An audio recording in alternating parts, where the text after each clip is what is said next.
नमस्कार दोस्तों, अभी तक हमने दो विचारधाराओं के बारे में जाना, दो आइडियोलॉजी के बारे में जाना। सबसे पहला क्या होता है? पूंजीवाद। कौन सा? पूंजीवाद। याद है ना या भूल गए आप लोग?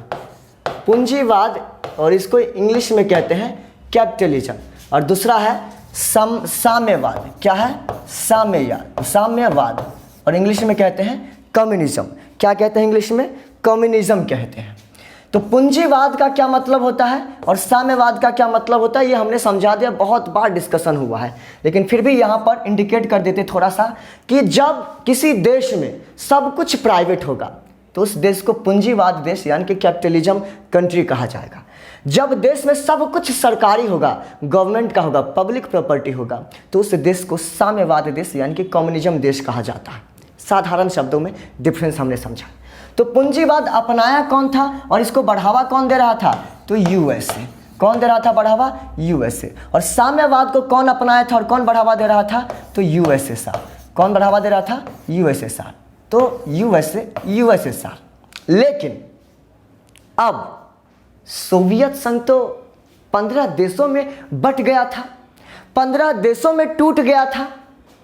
यूएसएसआर 15 कंट्रीज में डिवाइड हो गए थे। तो अब यह सवाल उठ रहा था, यह प्रश्न उठ रहा था कि क्या ये 15 के 15 देश साम्यवाद को अपनाएगा या पूंजीवाद को, कम्युनिज्म को अपनाएगा या फिर कैपिटलिज्म को? यह प्रश्न चल ही रहा था। अचानक उन 15 देशों पर कैपिटलिज्म यानी कि पूंजीवाद थोप दिया जाता है। जबरदस्ती पूंजीवाद अपनाने को कहा जाता है। ये स्टेप, ये कदम वहां के लोगों और उन देशों के लिए एक झटके की तरह होता है। क्यों? क्योंकि हमने सोवियत संघ के विशेषता को जब पढ़ा समझा तो उसमें देखा था कि वहां के लोगों को बहुत सारी सरकारी सुविधाएं दी जा रही थी, जैसे कि बहुत कम कीमत पर वस्तु वगैरह उपलब्ध करवा रहे थे। शिक्षा, स्वास्थ्य हो गया, बहुत सस्ते कीमत पर उपलब्ध करवा रहे थे। यहाँ तक कि बच्चों की देखभाल भी खुद सरकार ही कर रही थी। लेकिन अचानक कहा जा रहा है कि आपको अब ये सुविधाएं नहीं मिलेगी। जो भी सरकारी सुविधाएं, जो भी सब्सिडी, आपको आर्थिक सहायता मिल रहा था, ये सारी चीज़ें बंद हो गई, अब नहीं मिलेगी। ये बताओ उन लोगों को झटका लगेगा या नहीं लगेगा? उन लोगों को शॉक लगेगा या नहीं लगेगा? लगा। और आज हम इसी चैप्टर के बारे में पढ़ेंगे, इसी टॉपिक के बारे में पढ़ेंगे, शॉक थेरेपी। शॉक थेरेपी क्या है? टॉपिक का नाम शॉक थेरेपी। तो सबसे पहले हम समझेंगे कि शॉक थेरेपी का मतलब क्या होता है। तो शॉक थेरेपी का शाब्दिक अर्थ आघात पहुंचाकर उपचार करना। आघात पहुंचाकर उपचार करना। Treat by trauma. क्या है? Treat by trauma. आघात पहुंचाकर उपचार करना। माने कि आप बहुत सारे जगह भी देख रखे होंगे या बहुत सारे मूवियों में भी दिखा रखा है कि बहुत सारे ऐसे पेशेंट होते हैं जिनको करंट लगाया जाता है ना, और उसके बाद इलाज किया जाता है। पहले दुख दिया जाता है और फिर इलाज किया जाता है। जैसे ऑपरेशन की हम ले लेते हैं बात, पहले घाव किया जाता है, घाव दिया जाता है और उसके बाद उनका इलाज किया जाता है, उपचार किया जाता है। तो इसी प्रोसेस को क्या कहा जाता है? Shock therapy.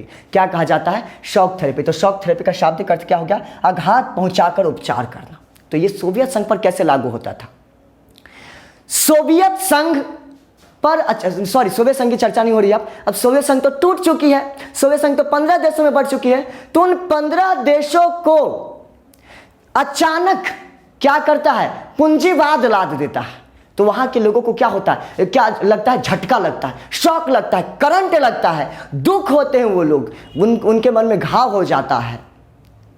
आए समझ में? घाव हो गया। लेकिन बाद में जाकर जब कैपिटलिज्म अपना लेता है, पूंजीवाद थोप देता है, तो बाद में जाकर के थोड़ा बहुत विकास कर भी जाता है, थोड़ा बहुत डेवलप्ड हो भी जाते हैं वो देश, वो लोग।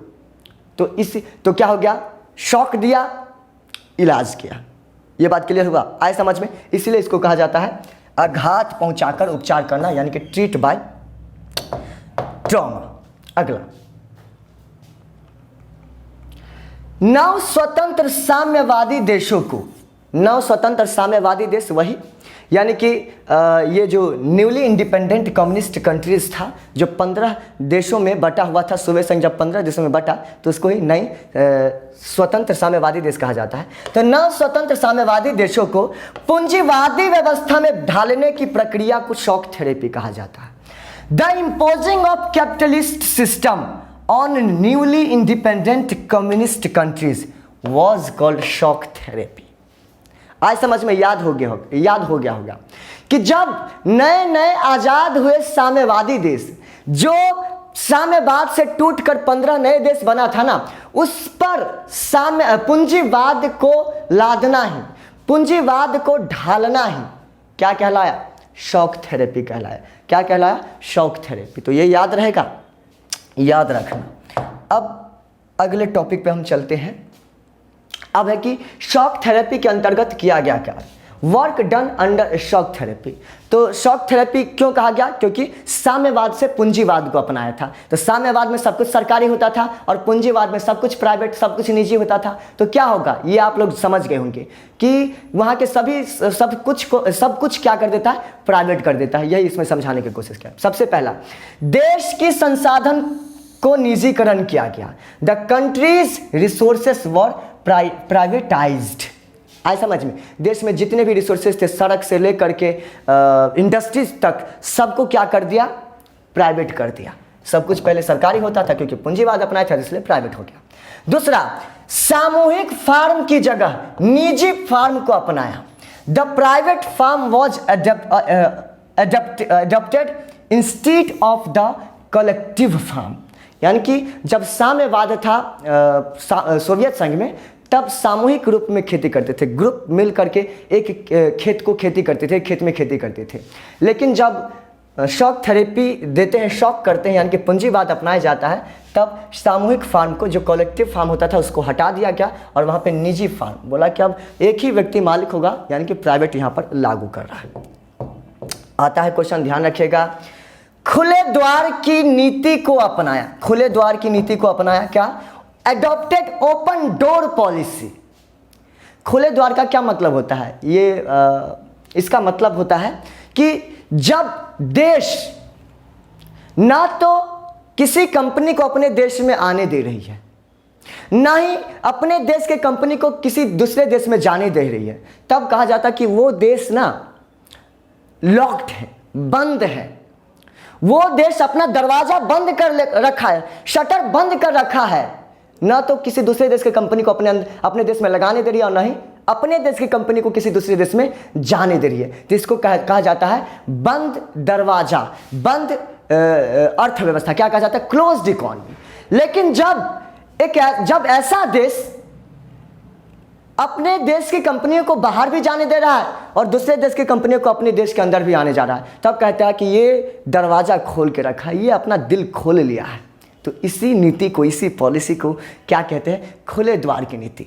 अपना द्वार खोल के रखा है। तो क्या किया? खुले द्वार की नीति को अपनाया।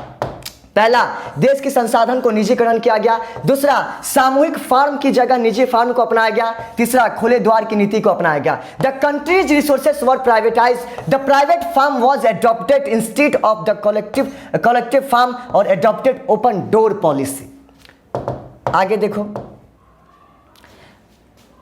पश्चिमी देशों की आर्थिक व्यवस्था से जुड़ाव।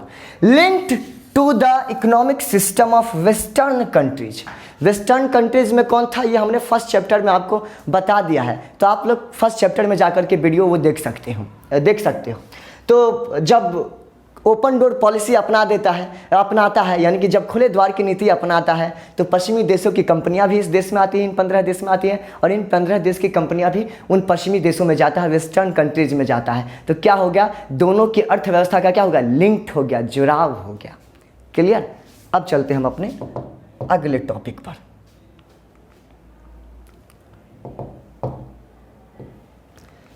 शॉक थेरेपी के परिणाम, कॉन्सिक्वेंसेस ऑफ शॉक थेरेपी, कि जब 15 देशों पर, जो नए नए आजाद हुए थे देश, 15 देश, 15 कंट्रीज पर साम्यवाद की जगह पूंजीवाद को अपनाया जाता है, तो उसके बाद क्या क्या होता है? क्या परिणाम निकलता है उसका? क्या रिजल्ट निकलता है उसका? क्या कॉन्सिक्वेंसेस होते हैं उनके, इसको हम समझेंगे। तो सबसे पहला क्या होता है, शॉक थेरेपी के कारण रूस का औद्योगिक व्यवस्था चरमरा गया।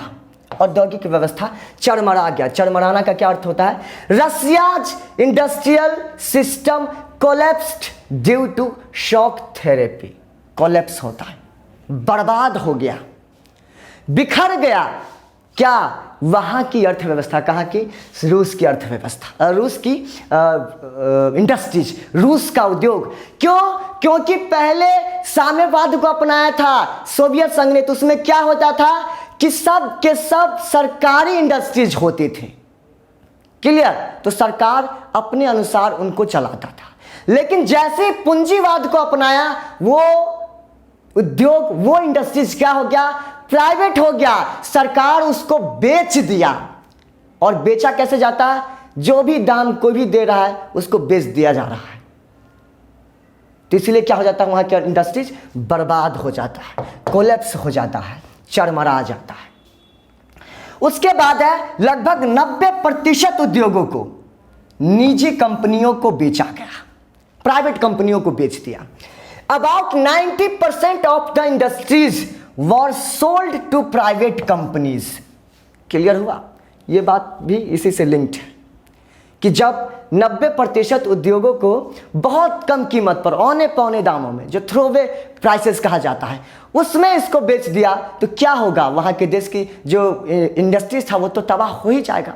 उसमें जो लोग काम कर रहे होंगे उसको लोग काम ही नहीं कर पा रहा था। उसमें जो सामान बन रहा था वो बनना बंद हो गया, तो बर्बाद होगा या नहीं होगा। क्लियर, अब हम आगे चलते हैं। ये परिणाम आता रहता, बार बार आता था पहले। रूसी, अभी भी आ सकता है, रूसी मुद्रा रूबल के मूल्य में गिरावट आई। The value of the Russian currency rouble declined. मतलब जैसे हमारे यहाँ क्या होता है, मुद्रा कौन सी मुद्रा है, रुपया है, वैसे ही रूस में या सोवियत संघ में कौन सी मुद्रा था, रूबल था। कौन सा मुद्रा था, रूबल था। तो रूबल की जो प्राइस होता है, जैसे रुपया और डॉलर को हम कंपैरिजन करते हैं, तो इसमें ताकतवर कौन सा है, डॉलर है ना, डॉलर का ज़्यादा कीमत है। तो वैसे ही रुपया जैसा ही इसका कीमत हो गया था, रूबल का, इसकी कीमत गिर गई थी। उसके बाद है शॉक थेरेपी के कारण साम्यवादी देशों में आर्थिक विषमता बढ़ गई। Shock therapy increased economic inequality in communist countries. आर्थिक विषमता का मतलब क्या होता है, इकोनॉमिक इनइक्वालिटी का क्या मतलब होता है कि दोनों के बीच जो दूरी होता है, गैप होता है, यानी कि अमीर और गरीब के बीच में जो गैप होता है, जो डिफरेंस होता है, वो बढ़ती ही जा रही थी जब पूंजीवाद को अपनाया। क्यों, क्योंकि जो गरीब लोग थे उसके पास तो पैसा था नहीं, तो वो कुछ नहीं खरीद पा रहे थे, वो सब के सब और नीचे गरीब होता जा रहा था। लेकिन जो अमीर लोग था, वो उसके पास पैसा था, उसके पास संसाधन थे, तो क्या कर रहा था, कोई कंपनी खरीद रहा है, कोई इंडस्ट्रीज खरीद रहा है, कोई खेत खरीद रहा है, क्योंकि सरकार बेच रही थी। ये बताई समझ में, तो वो और क्या हो रहा है, वो और आगे बढ़ रहा है, और वो और उन दोनों के बीच में जो गैप था वो बढ़ती ही जा रही है। इसी को कहा जाता है आर्थिक विषमता। क्या कहा जाता है, आर्थिक विषमता। क्या कहा जाता है, आर्थिक विषमता, यानी कि इकोनॉमिक इनइक्वालिटी। क्लियर,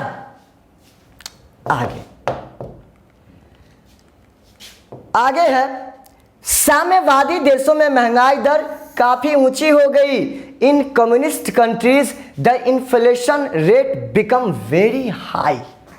जो महंगाई था वो बढ़ती जा रही थी। क्यों, क्योंकि सबके सब पूंजीवाद जो अपनाया था, यानी कि सभी जो इंडस्ट्री से क्या हो गया था, प्राइवेट हो गया था। अब तो सामान की जो कीमत है वो बढ़ेगी या नहीं बढ़ेगी, पहले की तुलना में तो बढ़ेगी ही। क्यों, क्योंकि पहले सरकारी था तो कम कीमत पे मिल जाते थे, सस्ते में मिल जाते थे। लेकिन जैसे ही प्राइवेट कंपनी आई, जैसे उन उद्योगों को प्राइवेट कंपनियां खरीद लिया, वैसे ही महंगाई क्या होता है, बढ़ती जा रही थी, आसमान छू लेती है। और लोगों के पास पैसा है ही नहीं, क्योंकि उन लोगों को फ्री की आदत थी, पैसा इंतजाम करके नहीं रखे हुए थे। अचानक ये प्रोसेस होता है ना, इसलिए गड़बड़ हो जाता है सब कुछ। ये बात समझ में आई। तो सबसे पहला पॉइंट क्या है, शॉक थेरेपी के कारण रूस की औद्योगिक व्यवस्था चरमरा गया, इंडस्ट्रियल जो सिस्टम था वो कोलैप्स हो गए। उसके बाद 90% उद्योगों को निजी कंपनियों को बेच दिया। रूस के जो रूबल मुद्रा है, कौन सा मुद्रा, ये बार बार आता प्रश्न, कौन सा मुद्रा, रूबल, उसके मूल्य में गिरावट आ गई। शॉक थेरेपी के कारण साम्यवादी देशों में आर्थिक विषमता बढ़ गई। साम्यवादी देशों में महंगाई दर काफ़ी ऊंची हो गई। क्या हो गया, महंगाई भी बढ़ती जा रही, तो महंगाई बढ़ गई, गरीब और अमीर के बीच में जो डिफरेंस था वो बढ़ता जा रहा था। रूस के रूबल मुद्रा उसमें गिरावट आ रही थी। निजी कंपनियों को बेच दिया सारे उद्योगों को, 90% उद्योगों को। और फिर औद्योगिक व्यवस्था, इससे क्या होता है, चरमरा जाता है। आगे बढ़े, आगे है माफिया वर्ग देश के अधिकतम संसाधनों पर कब्जा करने लगा। Mafia class started capturing maximum resources of the country. Mafia का मतलब तो आप लोग जानते ही हो, और इंस्टाग्राम फेसबुक पर सब माफिया ये माफिया वो लिखा रहता है, लेकिन जान लो कि जो व्यक्ति इलीगल काम करता है लगभग उसको माफिया कहा जाता है। और बहुत सारे माइनिंग माफिया होता है, अलग अलग तरह के माफिया होता है, तो उसमें देख लेना। तो अब ये जो अमीर लोग था वो क्या कर रहा था, जबरदस्ती देश के रिसोर्सेज पे कब्जा कर रहा था, क्योंकि वो बाहुबल था, उसके पास ताकत थी, उसके पास लोग होते थे, तो जबरदस्त, क्योंकि सब कुछ सरकारी था उस समय, प्राइवेट कर दिया अचानक, तो जो सरकार नहीं बेच पा रही थी उस सब पे क्या कर रहा था वो लोग, जो ताकतवर लोग थे, जिसके पास पैसा होता था पहले से, वो सब कब्जा कर रहा था इलीगल तरीके से। तो किसका उदय हुआ, माफिया वर्ग का उदय हुआ। उसके बाद रूस के लगभग 1,500 बैंक दिवालिया हो गए। About 1,500 bank of Russia went bankrupt. दिवालिया का मतलब होता है बर्बाद हो जाना, दिवालिया का मतलब होता है घाटे में चला जाना, उसके पास पैसे ही नहीं हो बिल्कुल, तो उसको कहा जाता है दिवालिया हो गया, ये कंपनी दिवालिया हो गया या ये बैंक दिवालिया हो गया, ये होता है दिवालिया का मतलब। तो 1,500 बैंक दिवालिया, क्यों, क्योंकि उद्योग चल नहीं रहा, तो पैसा कौन डालेगा बैंक में जाकर, लोगों के पास पैसा है नहीं, कौन डालेगा पैसा उसमें, तो बैंक के पास भी पैसा खत्म हो जाता है और दिवालिया घोषित हो जाते हैं। इस स्थिति में क्या होता है, लोगों का जीवन बहुत ही ज्यादा कठिन हो जाता है। In this situation the life of the people of the country became very difficult.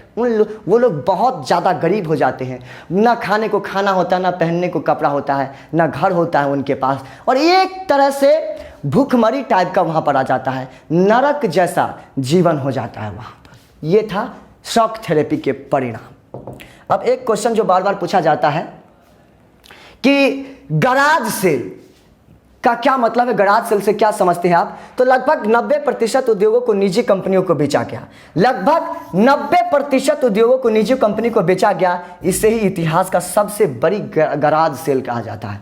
About 90% of the industries were sold to private companies. This was called the largest garage sale in history.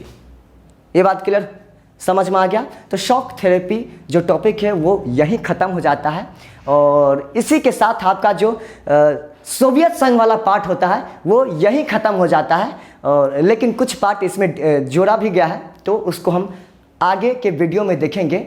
और आज के लिए बस इतना ही, मिलते हैं अगले video में, अगले लेक्चर में। धन्यवाद।